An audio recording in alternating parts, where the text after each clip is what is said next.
Scotty doesn't know.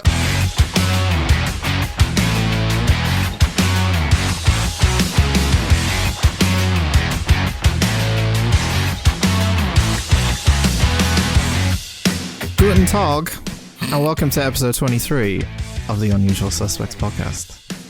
My name is Dan, and with me is Andy. Hello, Andy. Bonjour. And with me as well is Penny. Hello, Penny. Hola, ¿dónde está mi burro? No idea what you said. Means where is my donkey in Spanish. Yeah. Okay, cool. If we're showing off languages. No one was. Just you.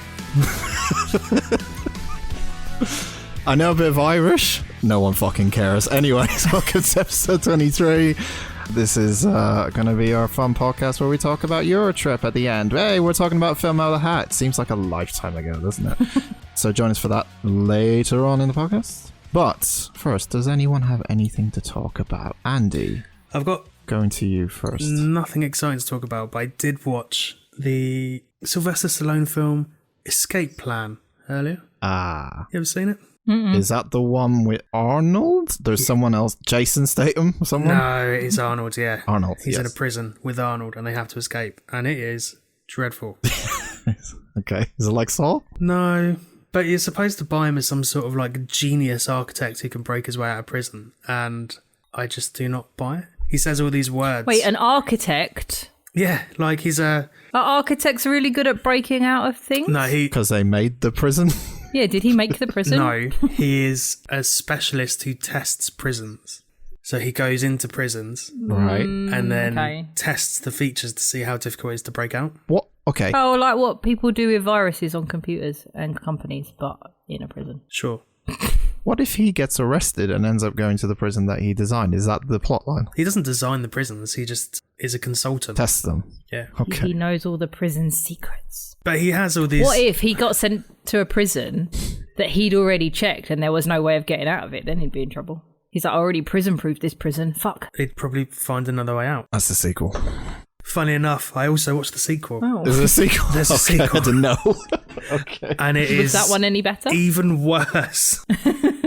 The first one is generally okay. It's like the epitome of an absolutely fine background film that you just put on and don't really pay attention to. The second one is fucking problematic the whole way through it. Without spoiling and explain. So he's like a cameo character in it. He doesn't really have much to do until the third act. And then suddenly he turns into fucking Superman and saves the day. Ah, okay. Right. And they've gone for like an electro soundtrack with big vibrant colours on screen that match like the soundtrack. So as like part of the punishment in the cells, if they're getting out of hand, they'll electrocute him with like green smoke.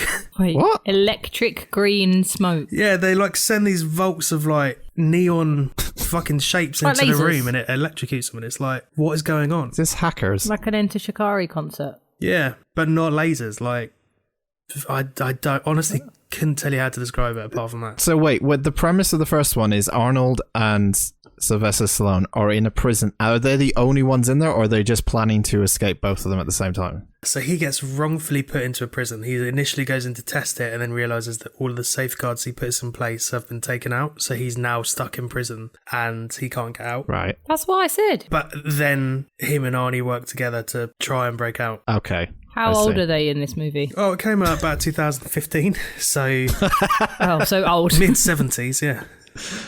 The second one came out in 2018. So even older. So a mid-70s architect that knows some things about prison goes to prison, but the things he knows about prisons aren't there anymore, so he can't break out, so he needs another old man to help him. Well, they're both there under suspicious reasons and you have to work out. But I mean, he's like talking all this like science shit and it's like, how the fuck does he know that? He's just saying words. It's not convincing. Okay. I don't want to see this. So 10 out of 10. Thanks. It's sort of on par with Expendables, but less fun. So if you switch your mind off and don't pay attention to it much, it's kind of like a fast food film, like we've talked about in the past, where you can just kind of Yeah, very much so. sit and watch it. Yeah. I see. Okay. So yeah, strong recommend. 9 out of 10. No thanks. Excellent. Great. Go watch Arnold break out of prison and Sylvester Stallone as 70-year-old men. who barely have any credibility to their name nowadays because they don't star in any fucking good films. Anyway. They're still scrapping, though. They're throwing hands in those films. When was the last good Sylvester Stallone film? Or Arnold's film, I gotta be honest. When was the last one? Creed. Jingle All the Way. Creed, actually, yeah. I mean... He's in it. He wasn't starring it. He was a supporting actor, yeah. But... Jingle All the Way. Fucking great film. Yeah. Can't wait for Christmas, guys. Any break requires 3 things. Knowing the layout, understanding the routine, and help from outside or in. If you know the layout, the weak side is obvious. In Ben Waters' case, it's the secure housing unit. The government expenditure was $17 million building that facility. It's state-of-the-art. The only problem is, it's located next to an unsecured fire garage. Okay, so I've come up with a new segment. Obviously, this is a podcast, which we've explained before, that it gets recorded way in advance. So sometimes we tend to miss out on the news. And I know it's 2020, guys, and there's no fucking news except we're fucked. The world is fucked. Everything is fucked. But there has been some news that we missed out in the movie world. In my new segment that I would like to call Old News Now, with this jingle.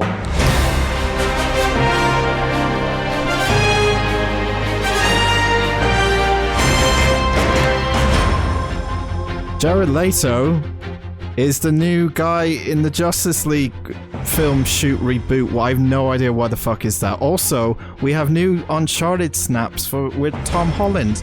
Does he look like a cosplayer? Does he look like Nathan Drake? You decide. Also, Tobey Maguire is going to star in the new Spider-Man film. I fucking told you he was going to come back. I fucking said it. Hocus Pocus 2 is happening. Shit, I'm reading the headlines. Hocus Pocus 2 is happening. Cinemas are shut. We're all fucked. There's no fucking films coming out. Bobbleheads looks like the worst film I've ever seen. It's not coming out yet. A Monster Hunter film is going to be wrecked by the same people that made Resident Evil, because fuck Mila Djokovic and fuck that director. That is your news headlines. My name is Dan. How many times did you practice that to make the jingle fit with what you were saying? It's still going. I suppose, yeah. There we go. So, our main story is, I don't know how many people feel about this, but they're reshooting, obviously, this Snyder cut that everyone's been banging on about with the Justice League. And Jared Leto is reportedly going to have new shoots as the Joker.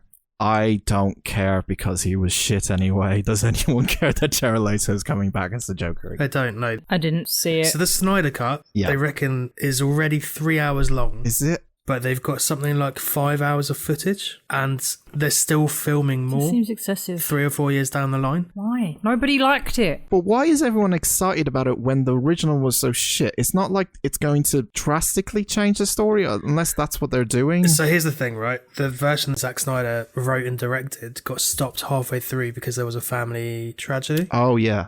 Joss Whedon got involved, rewrote huge chunks of it, and then filmed huge chunks. So there's large parts of it that have totally changed, and big story aspects that aren't there. That's why the film feels so disjointed, is because it's written and directed by 2 different people and meshed together. Yes. I didn't know that. But even so, you're welcome. Jared Leto in Suicide Squad as the Joker, I really just didn't buy it. If I'm being honest, I know he's trying to be all modern Joker and shit with the tats and the fucking green hair and the fucking Lambo jewelry. And he's going to need loads of foundation. I bet he's got a tan from being on that island for months. They're going to need lots of... What, Mars Island? Yeah, they're going to need some more pale foundation and shit to make the continuity work. But I mean, last time he was filming for Suicide Squad, he was an absolute arsehole anyway. Like, he... Sending rats and shit, wasn't he, to people? Yeah, sending rats and, like, used condoms and dead mice. He's like... dead fucking method, pigs. Like, inverted commas. He's not method, he's a fucking maniac. I know, but that's what they say, isn't it? He's method. And you're like, no, it's just... Get away with it by saying he's a method actor, yeah. Why can't he learn to make shoes? Like, what's his name? Daniel Day-Lewis. Daniel Day-Lewis. He just went and made shoes for people, and Jared Leto's got to send condoms to people. Like, just don't do it. But that's exactly what the Joker would do. The Joker would send condoms to people and not fucking murder strangers in the street. So maybe he's doing the right thing. Did you say he was sending used condoms? Yeah. Were they his? I assume so. Be weird if they weren't. That's got to be worth the money to some of those people on that island, right? He went through fucking wheelie bin. It's like, this will do. Brings it up. Well, I'm just saying, like, he's a famous man. Yeah. There are probably some people that would be into that. You should be careful. What if he ends up with loads of like Joker babies from crazy fans? I tell you who wasn't into it was the rest of the cast of that film. They found it fucking weird. And that's why that film sucked ass. Anyway. Jared, if you want to send me one, I won't put it up on eBay immediately, honest. Christ. What the fuck? I reckon I could get some decent money for that. Can we intercept that and burn it?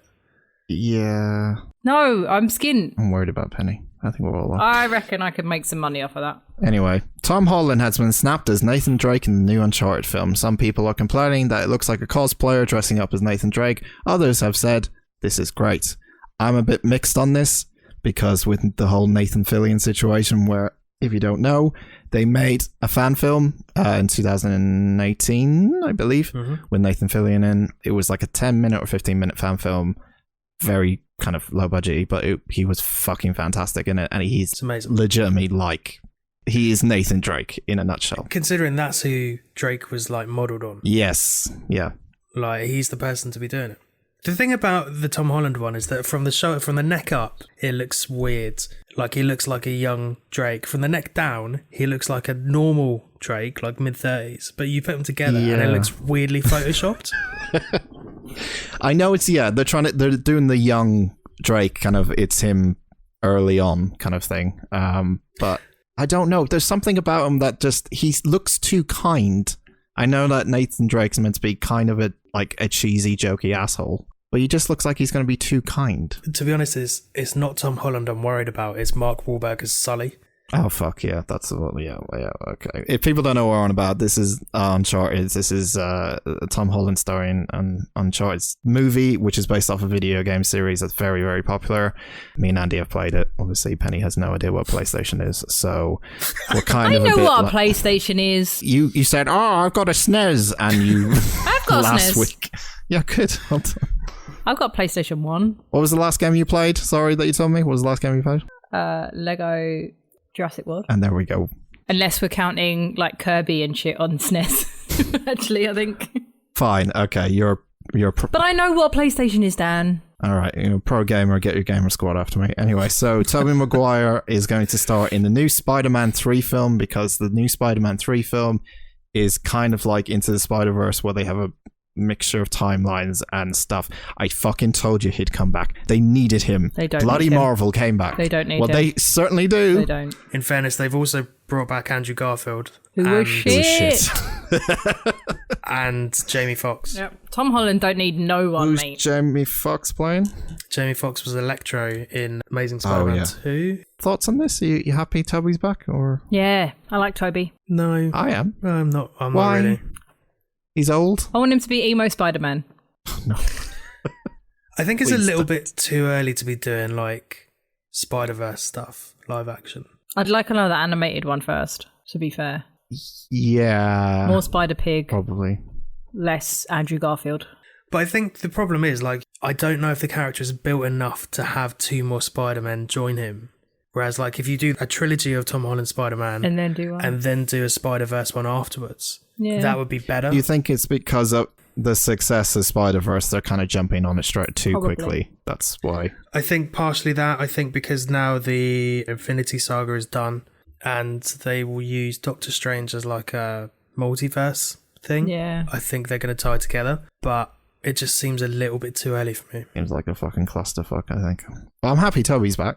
Oh, it's just to make money. Well, it is, obviously, and I hope they make a lot. Like all movies. Like all movies. Thing is, and it's also going to invalidate the point that you made in the courtroom, because it's now going to mean that is part of canon, Marvel canon, in theory. What point do you mean? So Sorry? the old Maguire films are now going to be part of MCU canon, even though they never have been. Yeah, of course. Finally. Can we just forget the Andrew Garfield ones, though? I like him. I think he's a better Spider-Man than Maguire. I can't really Agree comment. to disagree. He's a better Spider-Man, not necessarily a better Peter Parker. He's too cool. But he's a better Spider-Man. Maybe. Fair enough. Because Tobey Maguire's Spider-Man just fucking weeps and cries all the time. Whenever he tries to make a sarky comment, it doesn't work out. Emo Spider-Man. He's supposed to be a fucking jokey character, and whenever Tobey Maguire makes a joke, it falls flatter than something that's flat. Spider-Man 3. Yeah. There you go. But Garfield doesn't. I hope Uncle Ben comes back. What, all of them? Oh, can we stop killing Uncle Three Ben? Uncle Bens. He has 3 Uncle Bens in the And they same all room. die. I can't take it. All 3 more dead Uncle Bens. They're all in a car and it crashes. Yeah, they're all in the car going, Peter Wickworth responds all at the same time. Well, which one's the real Uncle Ben? Who do I shoot first? And Tobey Maguire has a gun. Oh, I could rewrite this fucking shit. Anyway, Hocus Pocus 2 is kind of been confirmed. Fuck yes! With the original cast. With the original cast. So that's Sarah Jessica Fucking Parker. great movie. Kathy Andy hasn't seen it. Nam, and whatever her name is, and Bette Midler is returning to do Hocus Pocus 2. So fucking good, Andy. I have a feeling this is going to disappoint. Me too, but I'll take it. Yeah. It doesn't ruin the first one, so I'm fine. Much like the trailer of The Craft you watched, it's going to be shit. I don't think it's going to be that shit. Without I think like because it's going to be the original car. I think like Bette Midler and that she'll be on form and she'll be great. Is she still alive? Yeah, that's my problem No, with this she's film. doing it from beyond the grave. This is my problem. Is that so when the original came out, Sarah Jessica Parker was kind of like the young, hot-looking one, She was well young, wasn't she? and well, for like compared to the other Well, two, she looked really young. Yeah. and then the other two were kind of like the old witches. Now they're going to be all fucking old. Even Bette Midler's going to be even older. And they can barely. I don't know if it's going to be as, not just because of looks, obviously, but I just don't think it's going to have the same kind of energy and kind of fun about it. I don't know. Bette Midler still. They all look pretty great. I haven't seen Bette Midler in but anything. can they fuck around on a, I don't know, broomstick or whatever? On a broomstick. Yeah, but they also have stunt people that can do that, or green screen. They put them on a. They fly on broomsticks of fucking Harry Potter land. Like, they can do it for a movie. That's where they done their training as method actors. Yeah. I think it's going to be great. Did you see the trailer for The Witches as well? I did. No. They're remaking The Witches with Anne Hathaway as the... Yeah. I don't know how I feel about Anne Hathaway, so that's why I didn't watch it. I feel pretty good about her. Moving on. Cinemas are all shot in the UK. This kind of already happened. We kind of precursored it like in a couple of episodes ago. There's a fucking trailer that came out for a film called Bobbleheads, and I think it's legitimately going to be what the fuck is this? It's a film... You know the Bobbleheads? Yeah. It's a film about bobbleheads. Is it a kid's film? It's like the Emoji Movie. It's got the brand. I'm surprised and it's literally... It's not about Pops. No, there is a... If they're going bobbleheads. I thought there was a Funko film coming out. Oh, is there? Yeah, there is. Is it not the same one? They're not related? No, this is Bobblehead. Remember, like, I don't even like the thing is. But I wasn't sure. I saw the trailer. I wasn't sure if Bobblehead was a brand or whether it was just a description. That's why I'm so confused by this, because it's coming out on December 20th, and Cher is in it. Cher's in it. By the way, Cher's in it as a bobblehead. No one else I know is in it. It's just Cher is like top of the fucking list because obviously to make money. But yeah, bobbleheads haven't been a thing. Like, it's not like. It's weird, isn't it? Like, bobbleheads, you would think, oh, when they release something that's to do with Lego Movie or something like that. Bobbleheads are just like a thing that has existed the last 20 years. And yeah, great. You'll make a film out of it? Yeah, but the market's been saturated by Funko Pops. That's the problem. Well, Pops do bobbleheads. Yeah. But they're not as popular. I don't know how many of them they do anymore, but I think like a bunch of Star Wars ones. I think I've got one bobblehead, but they're not as good. So I don't know how many. The problem I already saw when I saw the trailer is that they use the one joke they can possibly do with bobbleheads, and they use it 3 or 4 times in the trailer. So you know that's going to be the only joke, which is their heads move. So every time they hit something, their heads go brrrr, and they did that 4 times in the trailer. So you already know that's going to happen. Maybe 36 times in the real thing, and no thanks. Maybe I'll show. I think we're gonna have to watch the trailer later. Yeah, join us in After Dark, and I'll show you the fucking trailer for it. But yeah, there's that. I'd take like a Funko movie about a specific, maybe not a movie, but like if they did like an episode of The Walking Dead with fucking Walking Dead Funkos, I'd be so up for that. Or like they did a little Attack on Titan one with the Funkos. Like, I'd be into that, but not like just a... Well, they would have to do it like the Lego Movie, wouldn't they? Where they would have different Funkos and... Yeah. So I'd be more into that than just a general Funko. And finally, new trailers of the Monster Hunter film has come out. Monster Hunter is also based off a video game series, and it looks shit because the Resident Evil fucking people have taken it over, and it looks like a fucking Resident Evil fucking thing. You're ruining all these video game fucking series. I'm annoyed. Welcome to Dan Gets Angry About Video Games. No, I just hate like really good video game series that are just like, let's fucking let's put Mila Djokovic in it again, and let's get the same director and writer who did the Resident Evil series. Oh, that's a good fucking combination. That worked really well for her past films. They're husband and wife. Well, fuck them. I don't care. So they're obviously going to work together on this. Yeah, but you don't have to take all these fucking franchises and just fucking...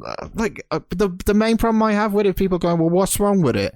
Is that they've put... The Monster Hunter thing is meant to be like swords and shields and big monsters and that kind of thing. They've now rewritten it so that it's like military shooting down these big monsters with fucking machine guns. This is not the original source. Anyway, that's the fucking news. Thank you very much for listening. I don't have an outro, but here we go.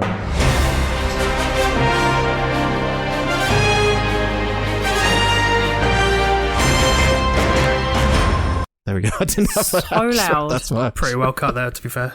It actually made me jump. Penny, what do you have? Today I watched a movie called Dave Made a Maze. Anyone heard of Dave Made a Maze? Did he? Yeah, Dave Made a Maze. Oh, good for Dave. What is Dave Made a Maze? Oh, grumpy people today. I'm not going to do my usual and go through it all. What? He's grumpy. I just asked a question. You've just been grumpy What the just since fuck the is wrong with news. you? Nothing. You just like grumpy since the news. It's 30 seconds ago. I know. So I mean, he needs to cheer Andy- up after the news. Cull this shit out. It's rubbish.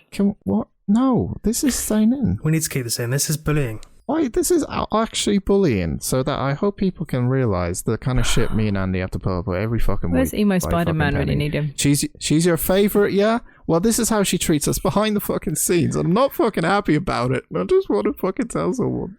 Oh, cheer up, you prick.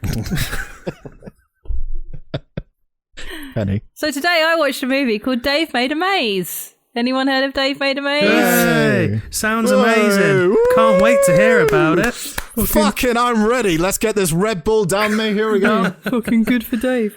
Dave Made a Maze. It came out in Hey! 2000. Get some fucking coffee down you. Here we go. This week's movie out of a hat. Do you think if I just keep saying it in the same voice, eventually we'll have to cut out and just pick one? Today I watched Dave Made a Maze. You sound like my dog deflating.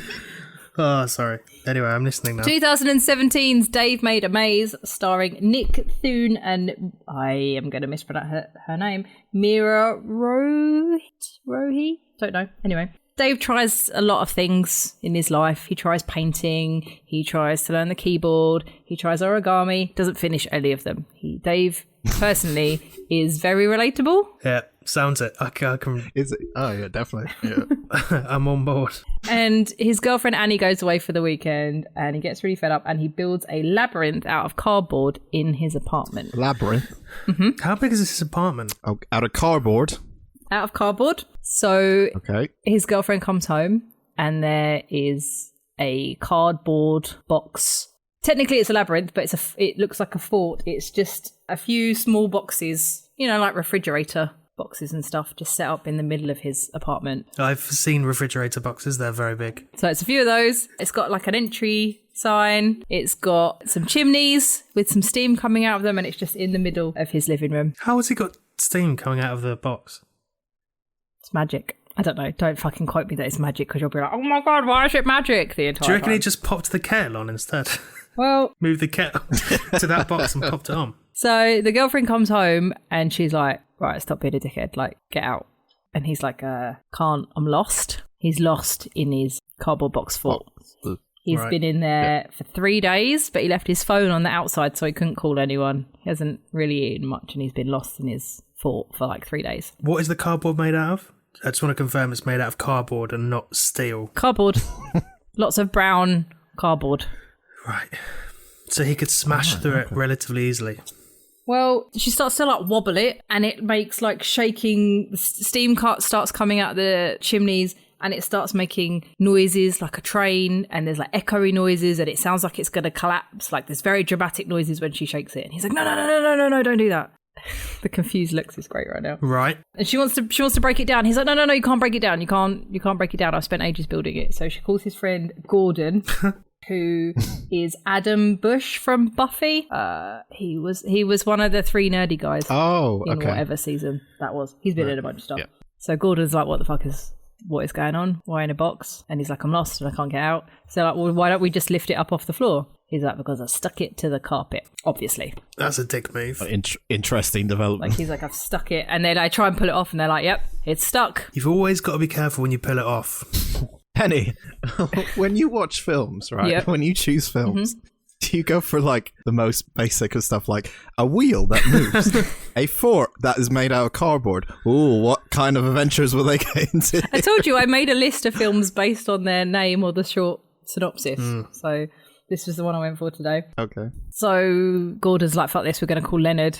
And Leonard turns up with like all of their friends, and they basically have a party at his house because I'm pretty sure, Andy, if Dan rang you and went, Pen's stuck in a fucking cardboard box in her apartment, let's go have a look, that's what you would do. I mean, I probably would, but Let's chuck her in the sea. I think we would already struggle to find you in the East Wing without having to then find a labyrinth. Well, let's assume I'm just... Oh no, you got to take the elevator up, and then when you get up to All the right, top, I'm calling Dan and saying, long hallway. Andy's stuck in a box. That sounds much more likely, in fairness. That sounds more likely.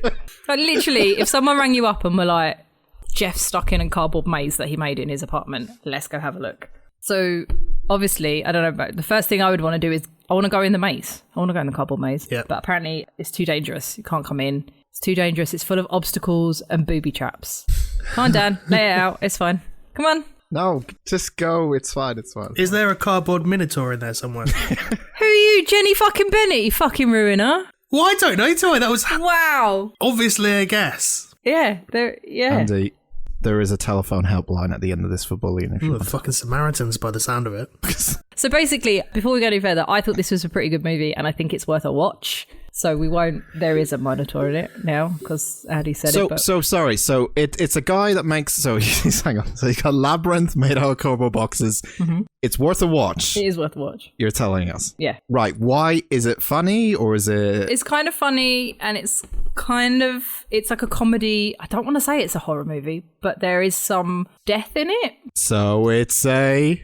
Oh, it's a comedy horror film. I'm an internet guy. Thank you.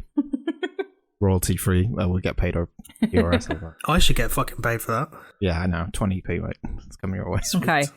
So if we're going with this, but I think like I'm stuck in the cardboard box. Andy's Gordon, and he calls Dan because like Pen's stuck in a cardboard box, and Dan, who I can't remember what the guy's name was, but he's played by James Urbaniak from Venture Brothers fame. If anybody watches Venture Brothers on Adult Swim, does a Yeah, lot of- I know Venture Brothers. Yeah. yeah, James Urbaniak's in it, and he is gonna film a documentary about how his mate is stuck in a cardboard box. Because you would, right? You would. Of course he is. Does sound like a damn thing to do. Yeah. So he's like, it's him, and there's him and a cameraman and a sound guy, like with a boom mic and everything. And Penny, it's really good. I really enjoyed it. where the fuck do you find these things? Oh my god. You're welcome. I'll send you the link so you can watch Please. I mean, I want to watch this. This sounds pretty good. it. It's good. It is good. So I won't go through all of it, but they all want to go in it because, You would. of course, you want to go in it. Yeah. So even though Dave, I love that I forgot his name and his name was in the title. Oh, Dave. Dave tells them not to go in. They go in, and so they get in, and it's huge. Like they can all stand up. Like it's massive, and it's the whole rest of the movie is obviously set in this cardboard labyrinth. So the sets are all made out of cardboard. Oh, okay, cool. It's a really nice aesthetic to it. Yeah. Some weird things start to happen. So Gordon manages to like cut himself. I think he cuts himself because he wants to leave marks on the wall so that they can find their way out. But the blood just like soaks into the cardboard in like a, They take a pen. What a fucking idiot. yeah, I know, like in a magical way soaks into the cardboard and disappears, not like cardboard actually soaking up blood. Oh. And then there's, you know, Magical call. they go into the next room and it's covered in playing cards. And he's been like working in there for it. So it's covered. It's got like a playing card like curtain. There's playing cards all over the wall. And there's some really nice wall pieces made out of cardboard that look like a king or a queen off the set of cards. Like it's a really, they must have worked on the sets a lot because they're all made out of cardboard. Like I'm assuming they're not all CG. I was going to say, is it like a green screen effect on most of this thing, or is it actually... I don't think so because a lot of them, they interact with it. So they go through the playing card room and then they go through another one which is like got musical notes and stuff on it because Dave tried to learn to play the keyboard. So it's kind of a whole thing about how Dave never finishes anything. Relatable, yeah. Kind of missed where the cards came from, but he's even got the cardboard box of the keyboard that he got. Like he's used it to make the room. The keyboard. And then they get into a big room with like a giant kind of Easter Island style head made out of cardboard, and it's burping out paper. It's just burping and just like scrunched up. It looks like Christmas, you know, when everyone chucks wrapping paper and stuff in the middle. Like this room is full of paper, and to try and cross the room, they get into all the paper, like a ball pit full of paper. Yeah. Right. And apparently Dave also tried origami, and they get attacked by an origami crane, which is quite funny. Like a massive... You ever made an origami crane? No. I haven't lived. Once made an origami penguin. That's fun. And a cat. How'd that work out for you? Legitimately quite well. I was very good at it, and now I've totally forgotten. Anyway. I can make those fortune teller ones. You know, pick a colour, pick a number. Yeah. Your mum is the answer. Your mum is the answer on every one of them, isn't it? Yeah. So Dave's obviously lost still. Dave's girlfriend Annie, the 3 from the crew, like the documentary crew, and Gordon, and then a few of their other friends went in as well. One of their friends, Jane, she steps on a cardboard booby trap and she gets decapitated. But as she gets decapitated, the head comes off and it's like red confetti, like red paper confetti and like yarn and stuff instead of blood. Right. That sounds pretty good. Yeah, it's... Did you just spoil a death, yeah, though? I did. I did. It's right near the beginning. But that's like part of it. Like there are other deaths and things, and it's really clever with the cardboard. And obviously they have to go through this labyrinth.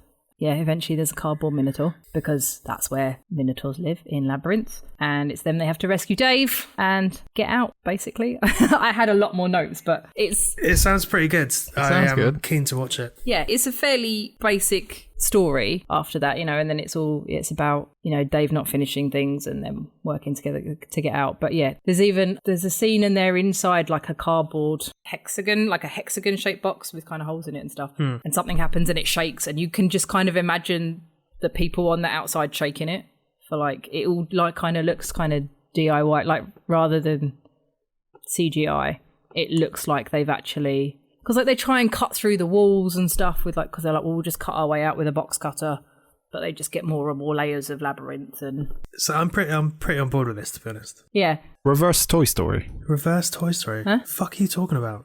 So instead of having the toys seeing things bigger than life, it's the people seeing things bigger than they actually are. I mean, then... But in like toy form, it's like cardboard. No. Fuck's sake, Dan. Wow, you guys took took that literally. God, it was just a fucking theory. God damn it. From the images I've seen, the labyrinth is like the TARDIS, in that it's not a particularly big like area on the outside, but the second you're in it's massive, and that's how Dave got lost in it for like 3 days. Yeah. So it's not like the stuff is bigger, it's just people size. They can stand up in the cardboard boxes if they're like crouching. Yeah, I got it. It's not Honey, I Shrunk the Kids in Hobbycraft. Do you know what I mean? Yeah, I know. It's fine.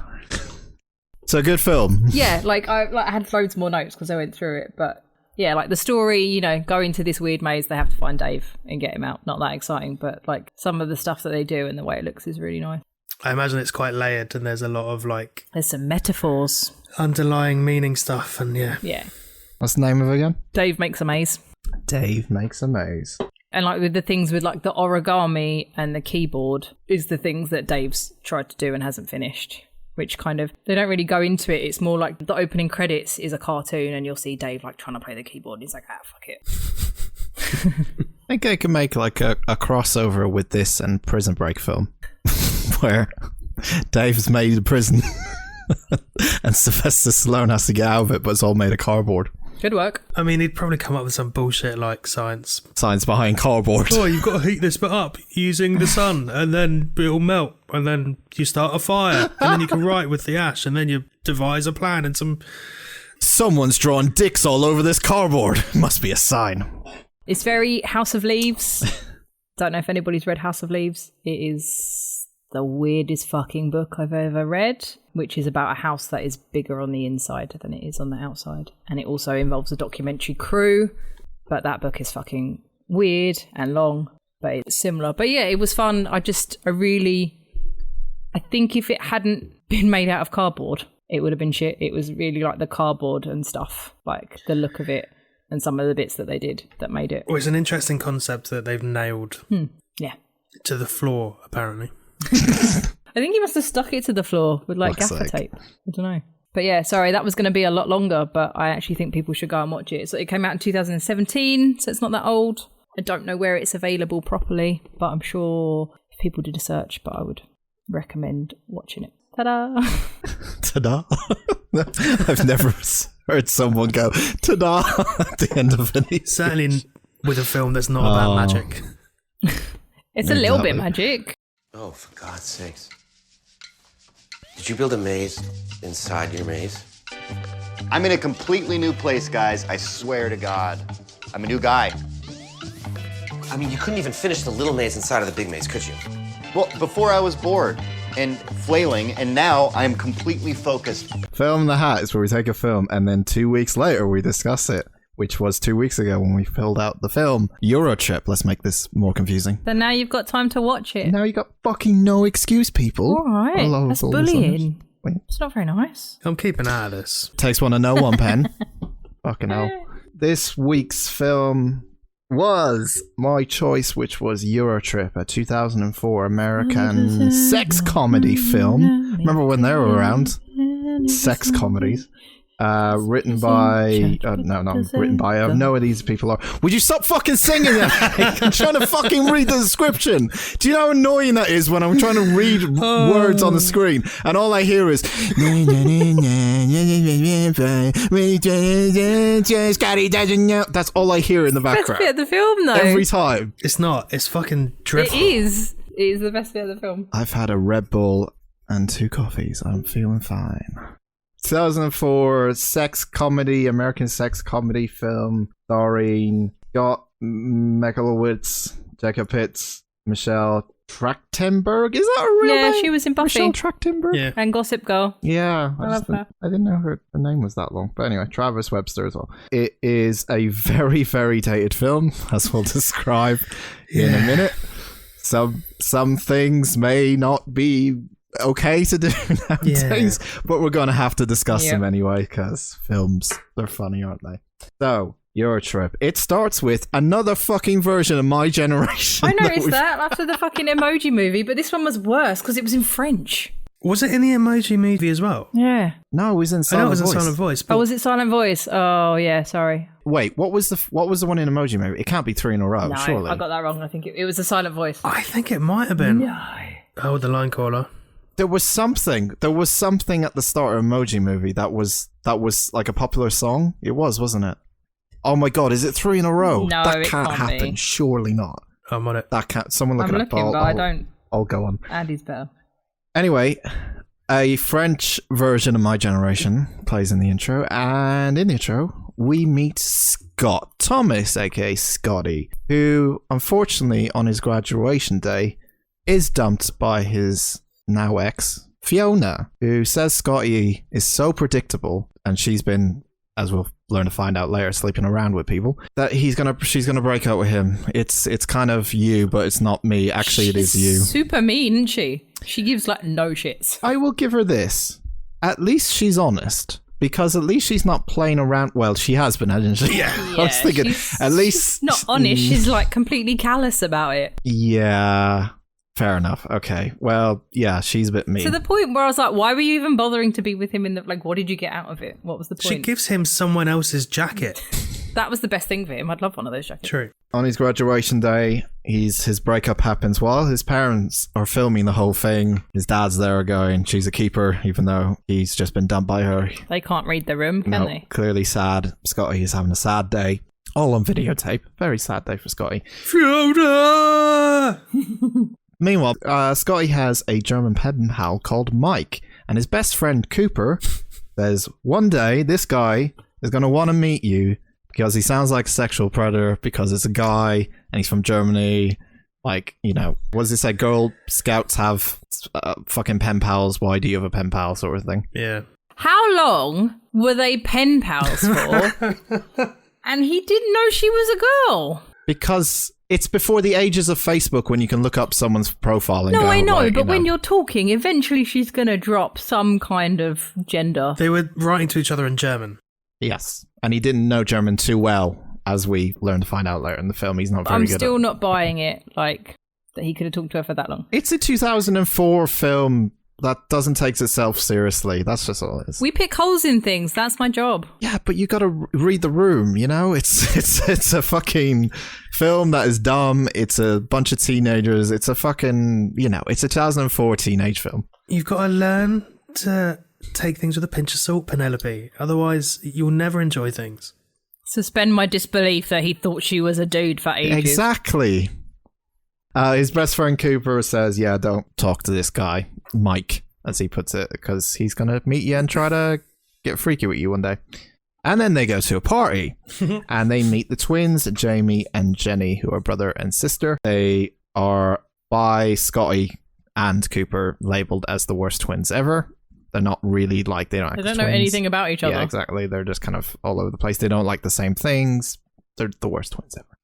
Meanwhile, skinhead Matt Damon, who I completely forgot was in this film, is the lead singer of this band who's playing at this party. And he brings up Fiona, who's just been dumped by Scott. And he starts to sing this fucking song that Penny has been singing all fucking week. And we all know it. And I love this song. I fucking hate this song. To the point... I love this song before you started fucking going on about it all fucking week. I like this song so little that it actually put me off Matt Damon as an actor. That's just silly. For about 5 or 6 years until I forgot about it. Well, I'm going to dedicate this part of the podcast with Scotty Doesn't Know to my favourite Oi toys, Jill and Danny. So there you go. That's not for anyone else, but other than them. What the fuck are you talking Oi about? toys. What gibberish? Vinnie Jones calls everyone Oi toys. Sorry, have you stopped? Boy toy. Oi. Boy toy. Vinnie Jones calls everyone Oi toys in this film, and I'm dedicating this to my favourite Oi toys, my friends Jill and Danny, with the Scotty Doesn't Know song. People, you guys weren't paying attention. I've got some problems. Let's move on. It's 2-1 here. What? Because you both missed a bit where Vinnie Jones calls everyone Oi toys all the way through the movie. Does he not call them eye ties?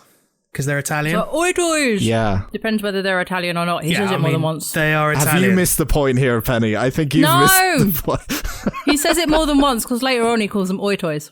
Anyway, we'll get to that bit. Skinhead Matt Damon is part of this band who's playing at the party. He sings Scotty Doesn't Know, and in the lyrics he pretty much confirms that he's been doing Fiona behind Scotty's back. He also calls her a sex puppet. What is that? A sex puppet. Someone on strings? He did her on his birthday, and Scotty is listening to all this, and he obviously knows that Fiona's pretty much making out with Matt Damon on stage, and Scotty's watching this, and he's like, oh, what the fuck is this shit? It's awkward, isn't it? Anyway, lyrics tell the whole story. It's really awkward. It is awkward. Only for Scotty. But very unrealistic.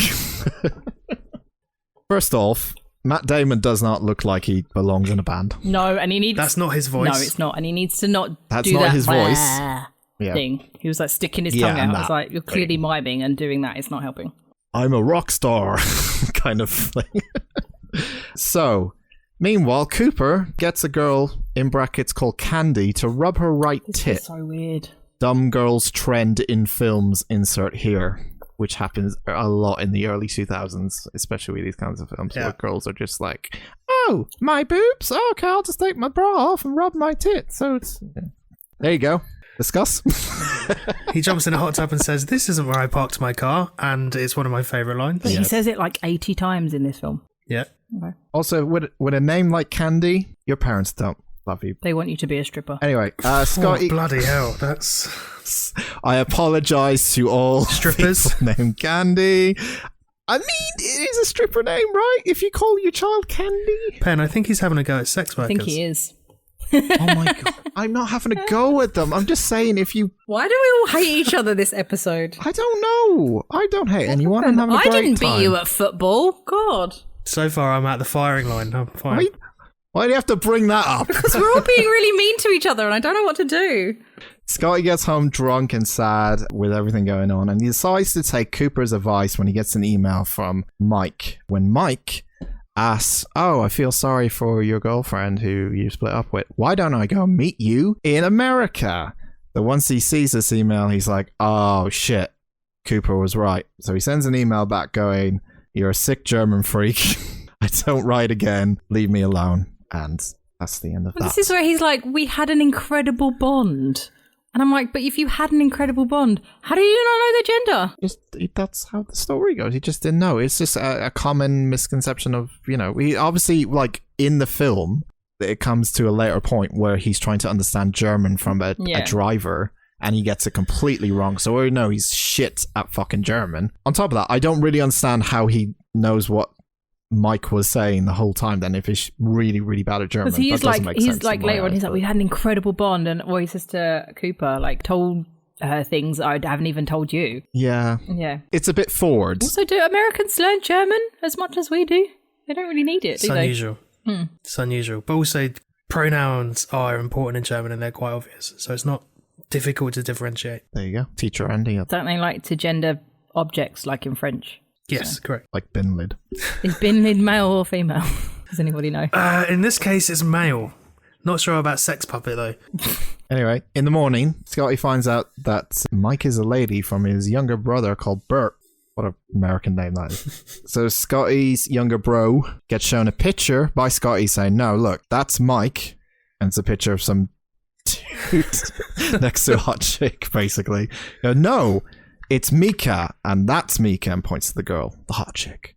And he's like, "Oh no, I've been thinking this is a dude all along. No!" And everyone in the neighborhood can hear his no, including Fiona, who's now banging two dudes, including Matt Damon and another guy behind the stage where they were.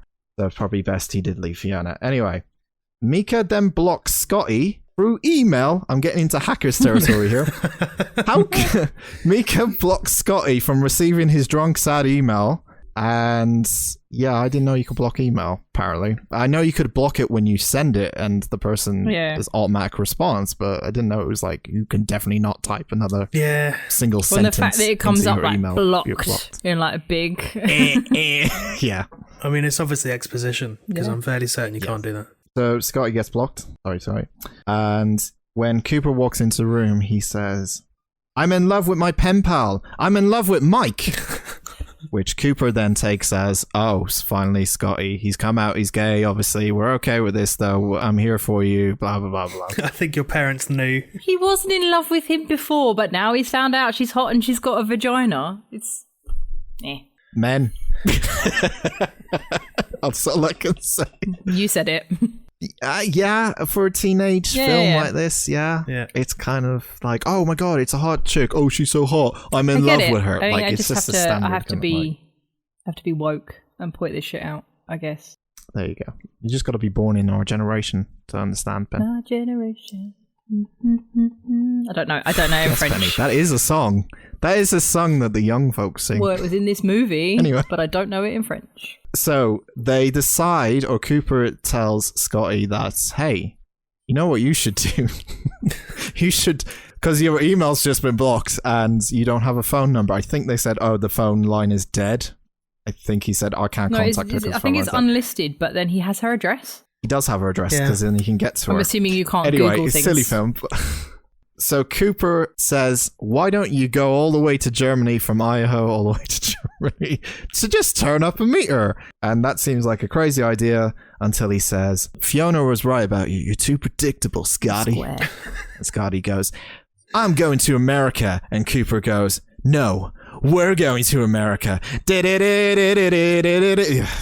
Anyway, what was that? Yeah, what was that noise? It's the typical transition into let's go on our big adventure in American films that I've seen so many fucking times. But it's just, you know. And then pop punk. Pop punk plays fucking Green Day, Blink-182 would play or something, or Sorry, Offspring. they're not going on an adventure. They want to go on a sexually challenging adventure, which to me doesn't sound like a good thing. I don't want my sex to be challenging, I don't think. Do I? Well, Cooper tells them to go to Berlin to find this girl, but they can't get to Berlin straight away, so They have to go to London for now, being bag couriers. Is this a thing? Was this ever a thing? Is that a thing? I don't know. Like, I mean, if it is, I'm in. I feel like I want to do that fucking I feel job. like maybe before 9/11, but I feel like not now.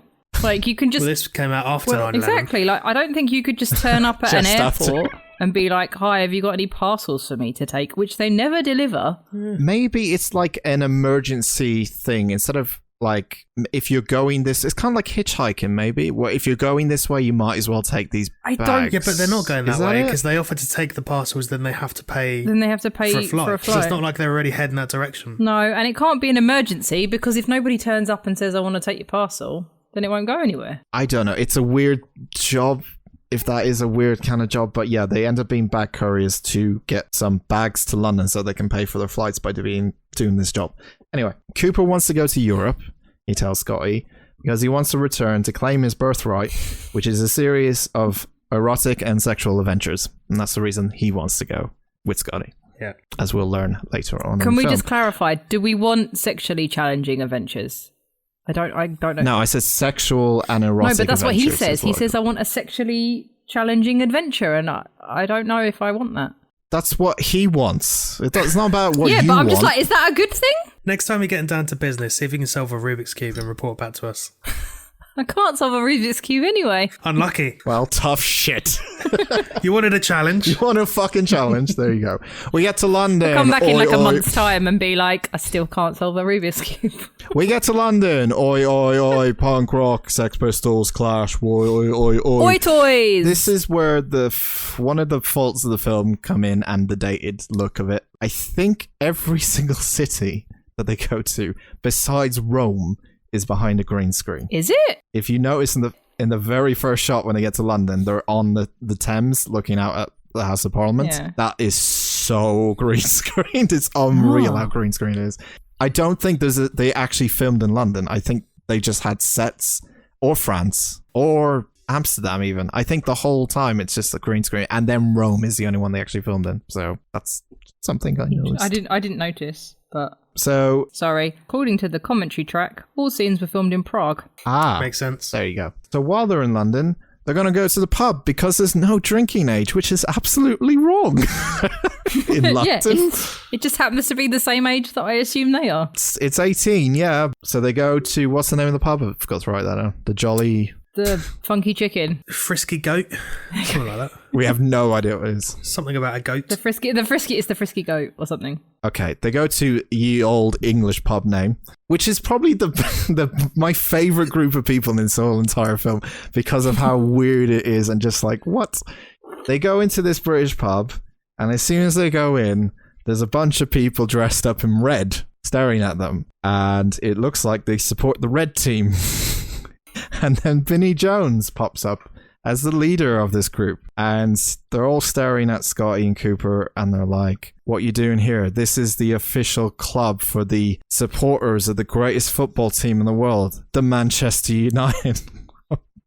But okay, this is where I have a problem, and I know Andy has a problem with this as well. If they're able to use the full name, why couldn't they wear the jerseys? I don't understand. Because those kits are licensed. Yeah, you can say the word Manchester United, surely. I mean, it just looks weird when they're all wearing the color red, like the fan of the red color. It doesn't look like a football team. It just looks like I'm a fan of red. I don't know, but either way. So, in order for Scotty and Cooper to survive this situation, Vinnie Jones says, who are you guys? And they say, oh, we are the Manchester United fan club from Idaho. Ohio. So Vinnie Jones says, well, sing the song of our team. And Scotty sings this weird fucking song like, let's My go. baby takes the morning train. There you go. Something and something back again. Which he gets right. That's the right song, apparently, because Vinnie Jones goes, not too bad, lads. Away! And they all sing it. Yeah. Pretty damn good. Yeah, I mean, that's definitely, as far as I'm aware, that's not a United song. It's so But- fucking... You also brought up the point that they had Cockney accents in a pub in London supporting Manchester United, which is up north. Yeah, but I mean, I know for a fact there is like a... Is it not like a walkabout? No, but there's a Liverpool supporters pub in Brighton. You know Americans wrote this film. Well, that's also the biggest issue. Yeah. Like, you wouldn't get a Cockney like Vinnie Jones. You wouldn't get him, like, outing himself as a United fan in London. Was it bad that he starts talking to that guy Cecil in Cockney and I understood what he was talking about? Did anyone else? So did I. Yeah. Yeah, I was like, did. is this bad that I know exactly what he just said? Dan, did you know what he said? I don't remember that bit. I was probably writing stuff down. Pen, did you write it down? Because I obviously didn't. No, I didn't write it down, but it was something about a prostitute. If she didn't suck him off, he was going to stick it in her back door. And came in the tradesman's entrance. And I'd a lick me yarbles. Yeah. Okay. Oh, that's so good. Yep. Anyway, they get really drunk in an old Britishy way where they're drinking beer and, lads, let's go out. And they all get really drunk, Scotty and Cooper, and with their new friends. Meanwhile, we cut to sort of a porno scene with what seems to be Mika and a person that looked like her brother that we saw in the photo, but instead the brother is very muscled up.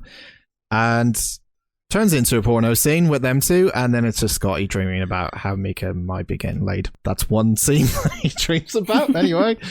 So Scotty and Cooper wake... Oh, we never addressed the confusion. I should have brought this up earlier.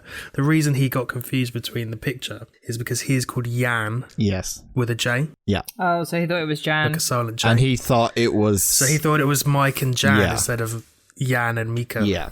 There we go. So Scotty and Cooper wake up... Scotty doesn't know anything, does he? Fuck's sake. Scotty... Penny doesn't know. Had to shut the fuck up. Scotty and Cooper wake up on a double-deckered red bus that says, if you're not MC, then you're a wank. If you're not a mank, you're a wank. Well, I thought it was... Yeah. If you're not MC. Get in the fucking bin.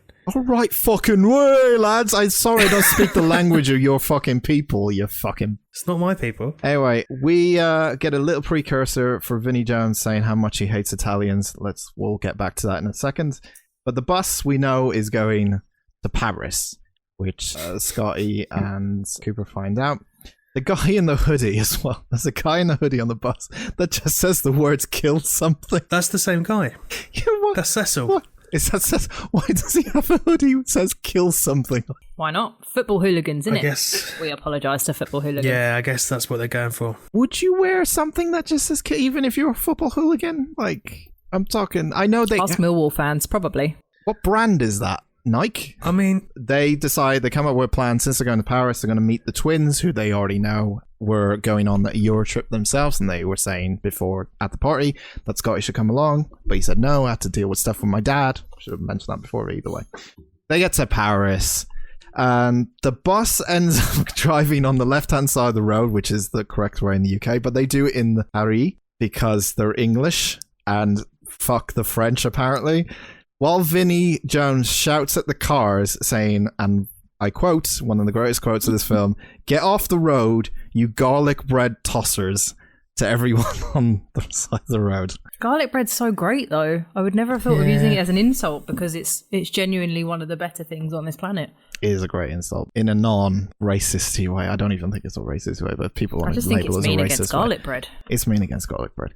They eventually get into Paris, where they find a poor French guy just doing his shopping in the street wearing a frog football shirt, and chase him because he's basically got a French football team fucking shirt on, so they chase him, obviously, because football hooligans in England. Am I right? Yeah, you're right. Was there a leak in his bag? I saw a baguette. I didn't see. All I saw was a baguette. It was a brown bag, but I did see a baguette and some sort of plant. I don't think it was a leak, though. I don't know. I'm starting to feel like I might have been a bit wrong with Leak Watch because we haven't seen any since. No, we haven't, have we, for a while? But it's definitely a thing. I'm absolutely certain. It is definitely a thing. It's definitely a thing, but we haven't seen any. Except one. Yeah. We get to the most unfunny bit of this film, in my eyes, where they're standing in a huge line to go into I can't remember the French thing, but anyway, they go in a huge line. In a huge line. And while they're in a huge line, they meet a French robot man. This is the worst part. I hate this part. Where Scotty ends up doing the robot himself to impress Cooper, and then he ends up getting money. So the real French robot man gets jealous that Scotty's getting money when he should be getting money as a performer. So they have a robot battle where Scotty kicks him in the robot balls. Just to clarify, not an actual robot man, a street performer pretending to be a robot. Yeah, they're mimes, aren't they? But when he kicks him in the balls, it makes a metal sound. Is he not wearing a metal costume? No, like below, like it like makes, he goes, "Oh, my robot balls," and then it makes a metal sound as when he kicks them. So I'm thinking, does he have metal balls or something? I didn't know if it was. He might do. Weird. Yeah, to protect him when he gets kicked, but it obviously didn't work. Yeah, he's a robot. He's got robot balls. He's a French robot, of course. Great. Yeah. That noise just annoyed me the entire time. All the time. I hate this scene so much. It's so unfunny. And then the crowd clap for some reason. They just go, "Yay!" I'd have clapped. I thought it was great. Yeah. After this, Scotty convinces the twins to come along with them to Europe, to basically Berlin, because this will be the last adventure they have together after their graduation, of course, and the twins decide to come along at this point. During this, Cooper's making a lot of references to girls at school, where he's constantly complaining about the girls at school, where at many points Jenny's going, "I'm a girl at school, you're talking about me." He's saying stuff like, "Oh, they're all ugly," and it's like, "I'm here, I'm a girl at school." She's like one of the boys to him, isn't she? She's a bit of one of the boys, yeah. They get on a train, and before they get on a train, Jenny meets a very French man who is very French. Unbelievably He's so old. French. When you say very French. No, he's just, that charismatic, I'm talking good things. I'm saying like he's charismatic, very romantic, like, "Oh, you dropped this," like, sort of thing. Slightly slimy, looks like David Ginola. He does, doesn't he? Yeah, like a young Ginola. He does. So Jenny kind of is like, "Oh, I have to go," and she leaves him. Okay, so the train scene is probably one of the most discussed fucking bits of this fucking whole film. They get on a train, and at one point, after they all kind of laugh at the Scotty Doesn't Know song, and they're like, "It's a pretty catchy song, right?" And they all start singing it. Yes. No. This awkward Spanish-Italian guy comes in. Scusi. I think he's Italian if he's Scusi. I don't think that's Spanish. I think he is, yeah. He says like buongiorno and scusi and scusez-moi. That's Italian. Yeah, but buongiorno Is Italian. He's Italian. I thought you said buongiorno in French. That's bonjour. Oh, I thought it was French, just a play off bonjour. Nope. Oh. Okay, my Nope. bad. He's Italian. Okay. Just make sure this is an Italian man. Let's just get... by the way, this film is stereotypes the fucking film, by the way. So there's going to be plenty of fucking stereotypes coming up. I'm surprised he wasn't eating pizza. Yeah. So this Italian guy ends up getting in the carriage that all these guys are in, and he sits tightly in between Cooper and Jamie. And when they go under like a tunnel, when they come out of it and it goes all dark and they kind of reappear, he has his hand on Jamie's knee, where Jamie kind of pokes him and goes, "Oi," and he goes, "Oh, scusi, sorry, scusi." The next tunnel they go under, he ends up massaging Jamie on his back, going, "Scusi." I was like, "Oh, so scusi," and he keeps doing it, and he's like, "What the hell?" And then, oh, the face he makes is so good. Yeah, and then Cooper goes, "Uh-oh, big tunnel ahead," and there's a bit of a scream and a bit of a pandering in darkness. And then when we see them again, this guy is smoking a cigarette with no trousers on, going, "Scusi." Now, I mean, it's so fucking stupid. But it did make me laugh, and it is very just not appropriate, I guess you could say. It's slightly problematic in 2020, isn't it? It is a bit when he just is like kind of the train rapist, maybe. Well, I don't That's know. not the worst part of this film, though. It gets... I know. Yeah. Anyway, they go off the train and they find out there's a nude beach nearby. So all the guys kind of go, the three guys go to the nude beach. They strip off. At one point, they see Jamie's dick and laugh at it. As Penny mentioned in our WhatsApp. Look at Jamie's penis! So they all decide, "Oh, this is going to be great. We're going to be on the nude beach. It's welcome to Europe. It's going to be cool." They all strip off. They run towards the beach naked, and it's, of course, full of old men. Because, of course, it is. Old penis. You all look at them like, "Women? Women? Women?" Oh, it's so weird. I imagine it's relatively accurate, though. I mean, Yeah. like, that's whatever I imagine when I think nudist beach. We have a beach in Brighton that is a nudist beach, and I went there once because I was just visiting like the area. I was like, "Oh, let's check out all the place." Accidentally ended up on nudist beach, basically. That old chestnut. All just men. A slipped and fell officer. Just men. Plenty of old chestnuts there, I imagine. I was 16 as well. That was scarred me for life. Fucking hell. Anyway, so at this point, Jenny ends up turning up, where she does like a super slow-mo of her taking off her clothes, and Cooper's kind of like starting to put the pieces together that he's like, oh. She has boobs. She's kind of hot for a dude kind of thing. Even though she's not a dude. But to him, she's like one of the guys, but now he's starting to kind of fall in love with her a little bit. So she's about to... I think that's a bit of a stretch. I think he wants to bang her. And yeah, but he doesn't want to come out with it, you know, because... she's one of the dudes. Yeah, exactly. So before Jenny ends up stripping off and going, what, this is a new beach, isn't it? Jamie runs dramatically to jump in front of her boobs, and all the naked guys behind them hear this commotion, and they all turn around and turn into like zombies. Zombies going, girl. What? These naked men all chase them down the beach. It's weird. It's fucking stupid. I love it. And they all chase them down the beach, naked people. You know, welcome to Europe, of course. Second porno dream. Scotty comes to save Mika, and she says, let's make love for a whole month. David Hasselhoff ends up in the fucking... The Hoff. He just ends Imagine up the chafe, though. The chafe? What are you talking about? Banging for a month would be murder, wouldn't it? You'd need to stay hydrated. Stay hydrated. Doesn't he at one point say, he's like, oh, she said that he might be the one. Yeah. Like to him, like, because he says, oh, you're reading her old emails again. He's like, yeah, she said I might be the one. But if you thought she was a dude... Yeah. Am I the only one who thinks it's weird he printed out her emails? It's 2004. No, it is weird that he's reading them again. To look at them? Printing out emails? But the fact that he's reading them again in a different gender this time. Hey, maybe he likes them both. Maybe he likes men and women. Yeah, that's fine, yeah. I guess because he just wants to stare at them while he's on the train because, you know, didn't really have the kind of smartphones and stuff. So it's lovely. It's sweet, I think. Am I just being cynical? Yeah, you're just being a cynical bastard, that's all. It's a waste of paper. Waste of paper. Like, that's your main complaint. Anyway. I had that problem with Dave Makes a Maze. I was like, I hope they recycled all this. He's having this sex stream with David Hasselhoff in the corner like it's some Let's Play where David Hasselhoff is in the corner just singing. And then... That's a deep cut. Yeah, that's...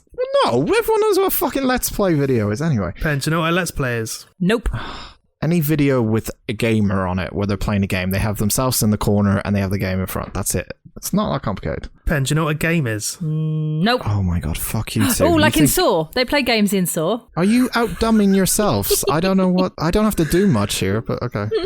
Turns out that Scoozy was licking his face the whole time, Scott, while he's asleep. And he wakes up and realizes that this wasn't a dream. This was... Well, it was a dream, but then at the same time, Scoozy Man was... Scoozying over and licking his face. It's so stupid, but okay, doesn't matter. They get to Amsterdam. Way. Cooper finds a flyer for Club Vandersheks. Do you want to point out what music they're playing while they get to Amsterdam? Anyone clock that? I don't know. What was it? It's the Bloodhound Gang. Mm. You was and it? Me, baby, shit. in, which was very on point. I enjoyed that. Very. Yeah. So Cooper finds this flyer for Club Vandersheks, and he's like, oh yeah, sex club, we're in Amsterdam, let's get fucking high and go sex club.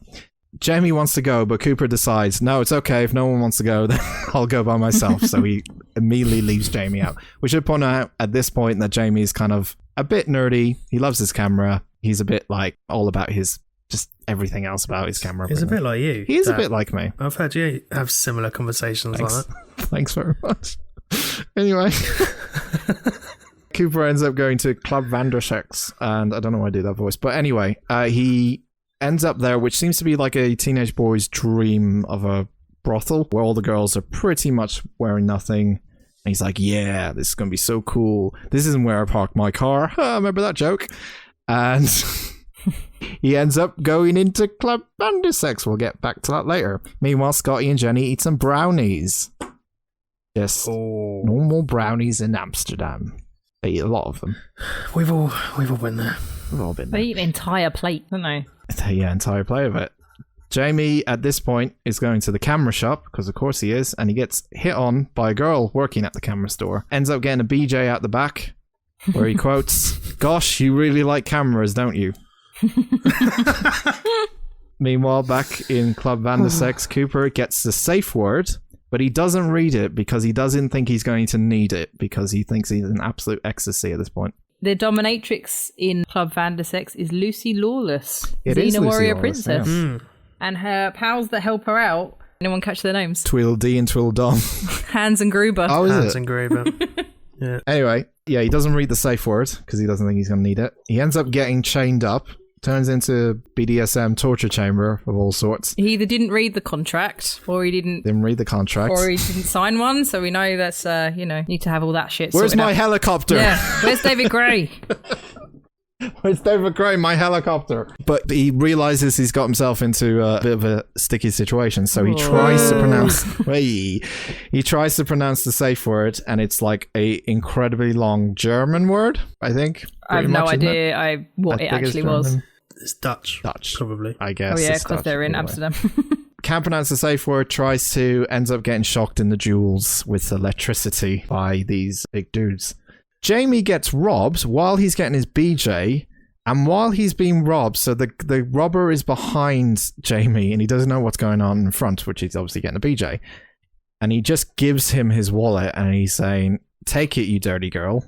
Because does the robber know he's getting a BJ? I couldn't quite. Surely he must have noticed. That's what I thought, but at certain points I'm like, he doesn't see her, so he doesn't know what's going on. Yeah, but after he gives him the wallet, he's like, "I love He you." like talks down to her. Yeah. He's like, "No, you keep going." Like, yeah, I know. It there's just obviously someone else there. just seemed really odd. Everyone says where there were bits of it that made me think he hadn't seen her. Everyone says "I love you" pretty quickly in this film, though. Even fucking Jamie's saying "I love you." Just getting a BJ. Yeah, but it's like his from first this girl. BJ, you know. Yeah, I guess so. Bless him. Anyway, You probably said it when you gave your first BJ. She's done you there, mate. She's done you. She's absolutely fucking mugged you right off. Anyway, back at the fucking weed shop, shall we say, or coffee shop for now. Scotty's having a panic attack while Jenny We've all gets the been there. munchies. Well, we've all been there. And they all think they're pretty fucking high and stoned out on these brownies. And Scotty eventually says to one of the guys at who owns the place, said, "You sold us a bad batch of brownies, you bad Rastafarian." More stereotypes. Yep. Exactly. It's so stereotyped. This guy just goes, "Wait a minute. They're just normal brownies. This is just an honest bakery that we have."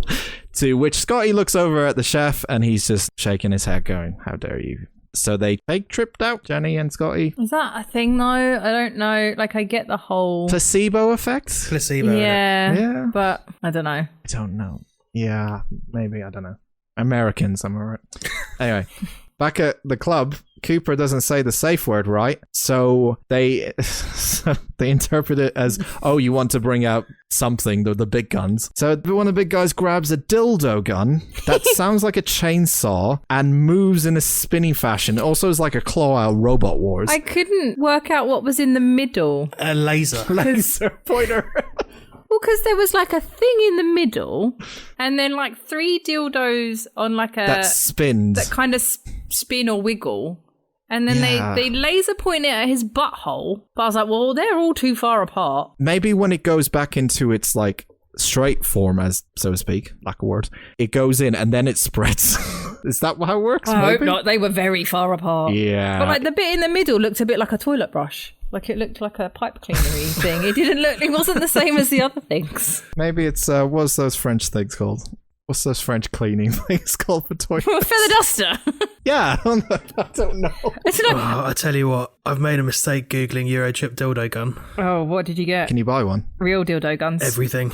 Anyway, I feel like this film was like written by people that have never been to Europe and never seen a sex toy, which is possible. Cooper gets dildoed, unfortunately. Poor Cooper. They all have a great night. Well, actually, no, they all don't have a great night, except Jamie. Yeah. But he's lost all the money and passports, so they have no money or passports to get around. So they're walking, hitchhiking, and a wide awake German driver on all sorts of stuff, as he explains in German. Scotty kind of doesn't understand him because, as we now find out, he kind of is not really great at his German. All he can hear this guy saying is Berlin, so he thinks that he's going to Berlin, when in actual fact he's saying, I stabbed a woman in Berlin. I stabbed a woman in Berlin. I also sexually assaulted a horse in Berlin. Horse in Berlin. I'm going nowhere near Berlin. Yeah, did he say I'd rather go somewhere than ever go near Berlin ever again? I'd rather Yeah. drive this truck off a cliff or something. Oh, off a cliff. Off a cliff. So because he's saying the word Berlin, obviously Scotty thinks, oh yeah, he's going to Berlin. So they all jump in. Where in actual fact, they end up going to Bratislava in Slovakia of Eastern European descent. So there you go. They find a dog with a human hand in its mouth just staring at them. More stereotypes. Yeah, it looks like, typical Eastern European kind of flats and stuff. It's very dark and disturbing. One of the guys there says, thank God it's at least summer. You should come in the winter. It's quite depressing, even though it's quite depressing at that point. So they have no money, but they gather all the money they have, and it comes to $1.83. And they're like, what the hell are we going to get for $1.83? And of course, as they're in this part of the world, the exchange rate's so good that they get a luxury hotel. Could you imagine? Like, when was the euro introduced? Anybody know? Was it euros in 2004? Oh, Well, we won 2000 yeah, maybe. I guess. Because if it was euros, then fucking hell, you are way off. I mean, you wouldn't be able... 99, apparently. Oh, so yeah, it would all be euros. So it would have been the same when they were in Germany and France and... Yeah. Even with $1... It depends on the country. Wait, is Bratislava in the euro? I don't even know. Slovakia. Yeah, is that in the euro? Yeah, I believe so. I mean, it's called Eurotrip, so... I guess. Doesn't mean it's factually accurate, though, I don't know. So they end up getting a luxury hotel and everything with $1.83, which, yeah, there you go, because exchange rate, guys. It made me so sad that it wasn't real. They end up going to a club, which is singing the Slovakian version of Scotty Doesn't Know in the club. I totally forgot about that dance version. Okay, so it's made its ways. Matt Damon's band has made its waves in Slovakia, apparently, at that moment in time. Because it's catchy as fuck. It's the only song in this universe, apparently. That's it. I'm here for It's it. fucking terrible. I hate this. I honestly hate this song more than most. I'm going to put it on the Punktastic radio station all day, every day. Jenny meets Christoph, which was that French guy at the train station. She finds out that he has a wife, but don't worry, he also sleeps with men too, so it's okay to sleep with her. And she's like, no, I'm not having any of it. Meanwhile, Jamie, Cooper, and Scotty all drink absinthe. Glowing absinthe. Glowing absinthe. No, it's like really glowing. Makes you hallucinate. Yeah. See green fairies and shit. Yeah. Jenny doesn't notice that it's absinthe and she just downs the fucking bottle, which proves problematic because Jamie ends up hooking up and kissing his sister Jenny very passionately. Unnecessary. I don't know what unnecessary this did scene. That whole scene is unnecessary. Just didn't. It wasn't. I think it was to prove the point that they're bad twins, but yeah, it was... There are other ways to do it other than incest. Shock value. Yeah, I don't know. Yeah, I was like, oh, I get why you're doing this, but I don't think it worked. You didn't need to. They don't even look anything like each other, so they were just kissing, and then you're like, oh yeah, I guess if they were actually twins, it would be gross. The worst twins ever. Yeah. There you go. Maybe they're the best twins ever because they kissed each other. I don't know how it works. What? Anyway, it's affected them mentally for most of the film after they wake up, but Cooper still finds it quite funny. Anyway, they hitch a ride to Berlin by the guy who kind of... With Boris the Blade. Boris the Blade? From Snatch. Oh, was it him? Is it him? Boris the Blade from Snatch, yeah. They hitch a ride to Berlin. There you go. They finally get to Berlin, and Scotty makes it to Mika's place. But when he gets to Mika's place, Mika has left for the summer and is in Rome at this moment, about to board a boat to go on a trip. But she left because she was upset at what happened with Scotty and the emails and stuff.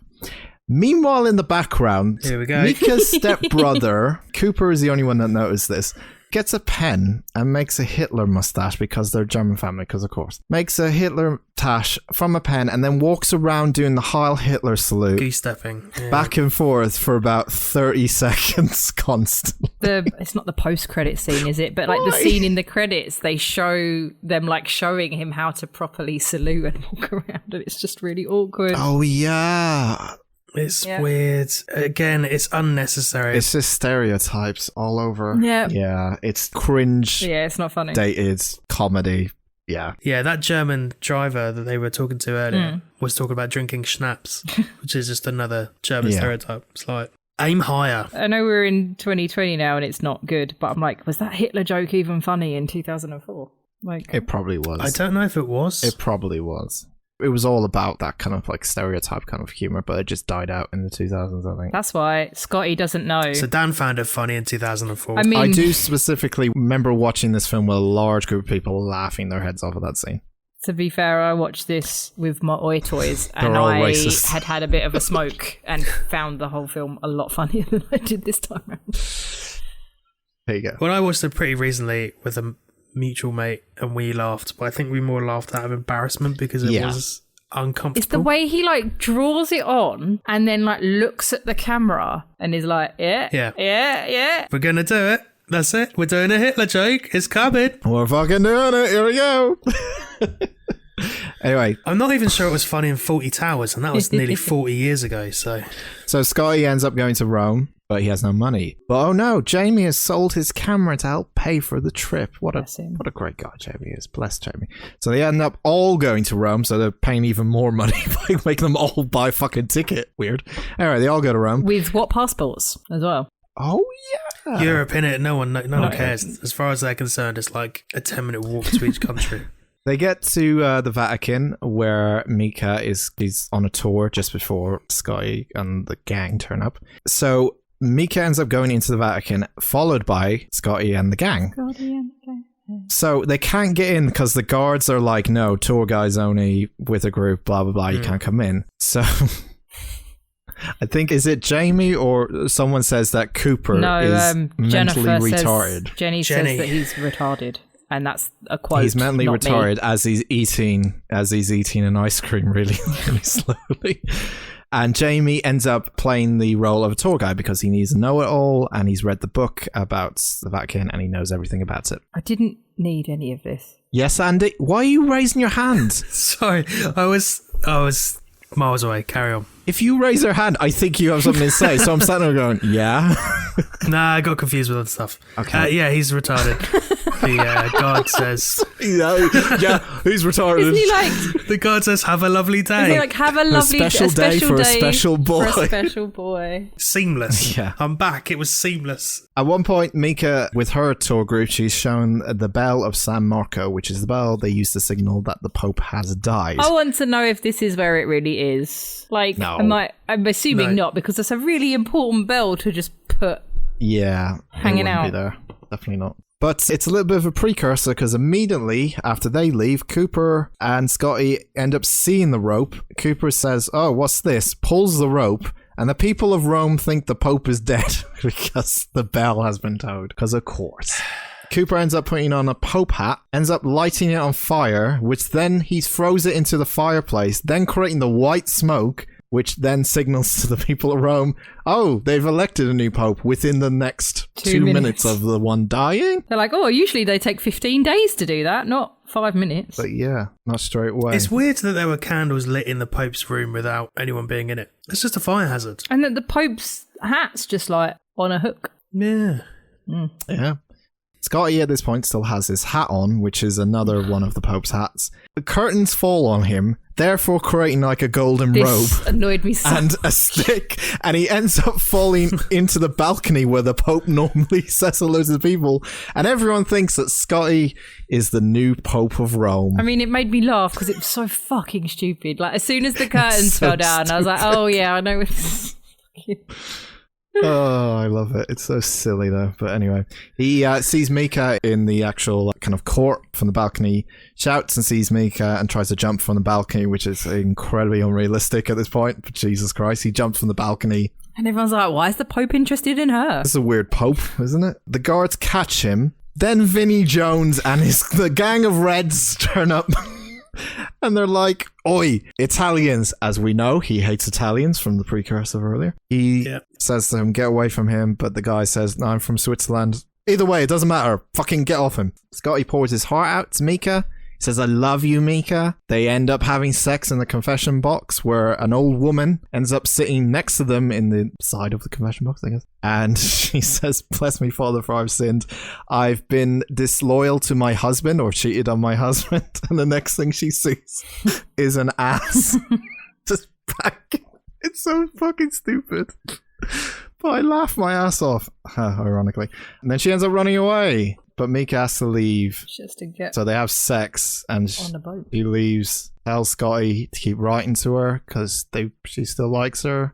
It's a great day for Scotty and the gang. Jamie ends up getting a job as a tour guide, writer guy or something. Cooper and Jenny end up doing the Mile High on the trip back on the airplane. I'm pretty sure. And they become a thing. I've only ever seen one airplane bathroom that's big enough to bang in. Like, I don't. Yeah. It was just a thought that occurred. I was like, I literally have only remember ever seeing one bathroom and being like, oh, you could actually bang in here. So we count to 3 months later, and Scotty is unpacking in his new dorm. Cooper ends up beating a robot guy, because of course we have to bring that fucking joke back, which was so good.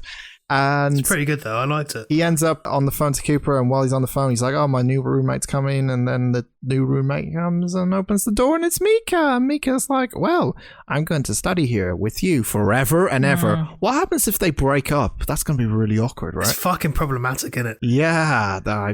Presumably they're like single-sex dorms anyway. Well, that's the whole point, isn't it? So there's going to be like... Yeah, there was like an administrative error or something, but she's going to be... Because they thought she was a dude. She's going to be in like an area that's just full of dudes and she's a tasty blonde strolling around and he is a bellend. So, you know... Logistically, it doesn't work out. It's going to get awkward pretty fucking quickly. Isn't it like, oh, who would be dumb enough to think that you were a guy? Oh, it was me. He's also decided he doesn't want to study pre-med anymore and instead he wants to do German. Which will get him nowhere. That's a step backwards, isn't it? Like, he should do Spanish or Mandarin or something useful. The end.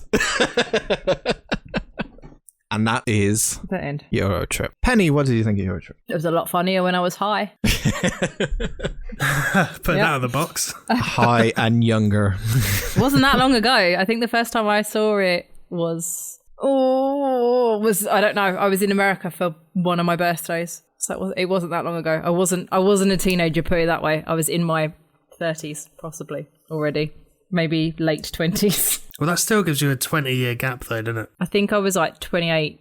I don't think I was any younger than 28. I'm trying to work out when I went there, but yeah. So within the last 15 years. Yeah. I was trying to think if I enjoyed Road Trip more. I think Road Trip doesn't... Not that I've rewatched it lately, and we all know I hate Amy Smart, but I imagine Road Trip is slightly less cringy. I don't know. Anyone watched it lately? I don't find it as funny.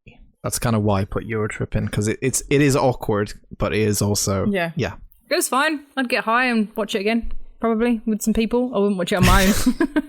Should we have a rating system where it's just like, you can watch this film if you either have drunk or get high? Yeah, like you can, put it on in the background with some mates. Don't worry about it too much, about how awkward it is in places, wokeness-wise. It's all right. Scotty doesn't know. One of the best tracks of this decade. There you go. Said it. Didn't even come out this decade. It came out last decade. Yeah, one of them. I give it a 6. Right, Andy? I think it's better than Road Trip, but it is a bit problematic in places. Some of the jokes are now slightly ropey. The robot bit is still funny. Excuse me. That was Fred Armisen as well. It was. I'm going to give it a 5. Again, same as Penn. It's fine for background noise. Yeah, I think it was a case of... I was looking forward to watching this again. I haven't watched it probably since... maybe the late 2010s, I think. But yeah, it doesn't hold up as much with just some of the jokes. Like, some of the jokes are just not because, oh, it's non-PC and I can't be accepted in 2020. It's just the fact they've been, like, it's outdated jokes. They're just, like, obvious that they're coming, like the stereotypes and the fucking... You know what's coming. If you know the nationality of the person, they're going to make fun of the nationality or something and do a Hitler joke like they did. Yeah. It's perfectly fine for a bit of a laugh, I would say. It's still enjoyable to me. Yeah. I still think there's some bits that are actually quite hilarious, but there are some bits that are just like, it doesn't work nowadays and it just falls by the wayside. Also, yeah, there's a lot of plot holes that are just a bit weird and intentions seem to be accelerated so the film can make sense, but I'll give it a 6 as well, I think. 6 and 5. So, film out of the hat. We're going to pull out our next film, which we will be talking about not the next episode. Remember, it's the week after. So you got 2 weeks. 2 weeks time. 2 weeks to fucking watch it if you want to. And sure, Penny will put up the socials, so she'll badger you all day to watch it, whatever it may be. Drum roll, please.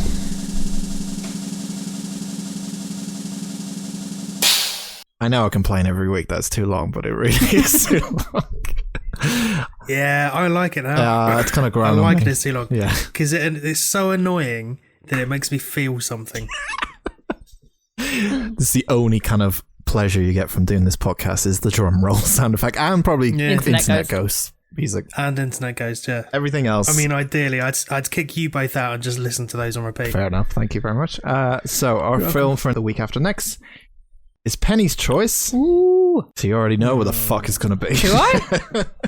If we stereotype Penny, what would we pick? I told you they're not all. It's a horror film. They're not all horror films in there. It just happens to be one of the ones that is, I assume. Well, this one's a horror comedy from 2015. This is The Final Girls. Max, Oh, it's a good one. a young girl and her group get accidentally transported into the movie they had come to watch. Later, a series of terrific adventures await them. That is The Final Girls, 2015, a horror comedy film. I do believe there is another film called Final Girls.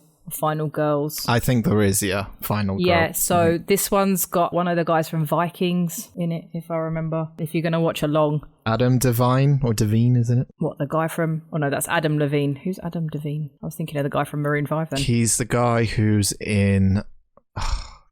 He's in a lot of American Workaholics? sitcoms. Yeah, Workaholics, yeah. I think he's yeah. in. Yeah, I've only watched it once and I really enjoyed it. But yeah, if you're going to watch along, make sure you get the right one. And yeah. Yeah, The Final Girls. And also remember to watch After Dark, which comes out every Thursday. So tomorrow when this episode drops, watch After Dark and we'll talk about bollocks. Even more bollocks than we normally talk about on the podcast. Penny, what is our socials? You can find us on Instagram and Facebook at Unusual Suspects Pod and on Twitter at Unusual Podspect. I'm at Penny_photopit on Twitter. I'm at Dan Talks a Lot. At Joyce is 21. We'll see you next week for some fun, joy, and lots of scuses. Scuses. No more scusies. No more scuse. No. Scuse. No. No, thanks. No? No. No. No. Dan, stop touching my knee. Donde está mi burro? Scuse. Donde está mi burro? Ah, scuse. This is getting fucking out of hand. Someone roll the music. Yeah. Bye! End it. Make it end. Bye! Bye. Goodbye. That's staying in.